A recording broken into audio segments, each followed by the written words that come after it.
వాళ్ళకి ఉచితంగా కంటి ఆపరేషన్స్, డ్రాప్స్ ఏమైనా అవసరమైన ఉచితంగా ఇస్తామండి.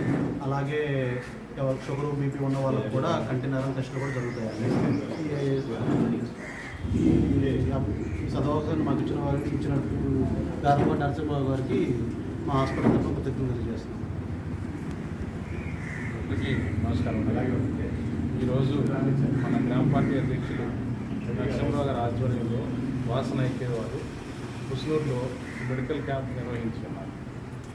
ప్రజలందరూ వచ్చి తమ సమస్యలు ఏమైతే ఉన్నాయని చూపించుకొని ఈ కార్యక్రమాన్ని సద్వినియోగం చేసుకోవడం.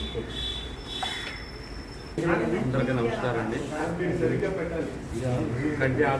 కంటి పొరలు కానీ కంటికి సంబంధించి ప్రతి కానీ హాస్పిటల్ వారు క్యాంపు విజయవాడ క్యాంప్ పెట్టారు. దాని ఏంటంటే మన ఊళ్ళో మన ప్రజలకి అందరికీ అందుబాటులో కూడా మనం కూడా తేవాలని తీసుకొచ్చాం. అందరూ కూడా కంటి సమస్యల గురించి కానీ కంటి పవర్ల గురించి కానీ ఆపరేషన్ చేయాలంటే ఒక బస్సు కూడా పెట్టాలన్నారు. వాళ్ళే ఉచితం తీసుకెళ్ళి ఆపరేషన్ కూడా చేసి ఇంటికి పంపుతానన్నారు. ప్రతి ఒక్క పని మనం దీన్ని వినియోగించుకోవాలని కోరుకుంటున్నాం. అంతే ఉన్నాడు సార్, మీరు అంతే ఉన్నాడు.